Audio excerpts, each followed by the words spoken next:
دو علم ہے جو علماء سے چھن گئے، ایک علم الاسماء اور دوسرا علم الرؤیا۔ علم الاسماء اس لیے چھن گیا کہ حذاقت دین نہیں ہے، اور علم الرؤیا اس لیے چلا گیا کہ تیقن آخرت نہیں ہے۔ یاد رکھنا، اخروی علوم مستحکم ہو تو رویا فوراً سمجھ لیتا۔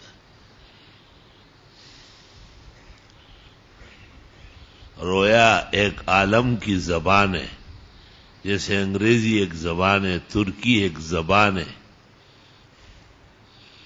اس کو جاننا پڑے گا۔ تو حذاقت فی العلوم نہ ہونے کی وجہ سے اسما نہیں سمجھتے۔ حبیب اللہ مختار نے بیٹے کا نام حارث رکھا ہے، حالانکہ بہت جید عالم تھے اور بہت محقق محدث تھے۔ مزاج مبارک میں تھوڑی سی ضد تھی۔ کسی نے کہا کہ حارث تو شیطان، وہ چھوڑ ہوئے، زرولی کو چھوڑ ہوئے، وہ کوئی مولوی ہے، تیسے گپوٹیشن ہے، دو چار دبا دب گالیاں دی۔ ہمارے استاذ تھے، وہ آدمی چغل خور میرے پاس آیا، میں نے کہا دوبارہ کب جاؤ گے؟ جب آپ کہے۔ میں نے کہا ابھی جانا پڑے گا۔ میں شیخ الہند کی تفسیر نکالی جس میں مولانا شبیر احمد لکھتے ہیں کہ حارث نام شیطان کا تھا۔ میں نے کہا پوچھو کہ یہ ہے شبیر احمد صاحب بھی زرولی کی طرح گپوٹیشن تھا؟ کہنے لگا نہیں، وہ تو حضرت بنوری کے استاذ، مفتی شفیع کے استاذ، شمس الحق افغانی کے استاذ کا وہ لکھ رہے ہیں کہ حارث نام شیطان کا۔ جاؤ بھی ایسا خبر ہے، سب نے شکر بس غلط شو۔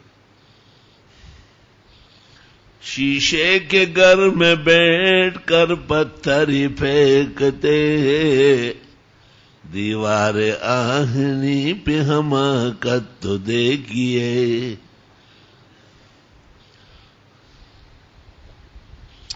مولانا انوار الحق کا بیٹا تھا یا بھتیجا تھا، اس کا نام تھا عمیر۔ تو میرا کہنا یہ ہے نا کہ عمیر کے معنی ہیں دلگ عمر خاون۔ 17 سال کی عمر میں اپنے دروازے کے ساتھ اپنی گاڑی ٹکرا دی، انتقال ہو گیا۔ اتفاق سے میں بھی صبح سرحد میں تھا، تعزیت کے لیے گیا، وہاں قاضی گور رحمان اور قاضی لطافت الرحمان اور سب موجود تھے۔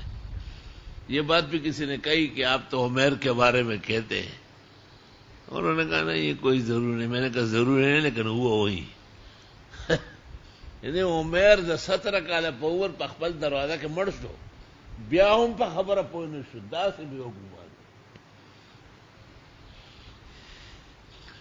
د بدیهیاتو نه او مشاهداتو نه بې خبره جاهلان ویل پکارو چې واقعي دا مناسب نه و۔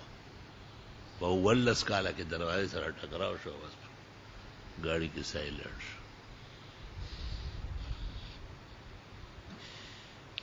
تو علمان مسلوبان عن العلماء علم الاسماء و علم الرؤیا، هم لا يدرون ماذا يسمون ولا يدرون ماذا يعبرون، وعلم الاسماء صلب عنهم لاجل عدم الحذاقة في الدين، وعلم الرؤيا مسلوب عنهم لأجل عدم تبحره وفراسته في الآخرة۔ الحمدللہ ساڑا پھلا بھاری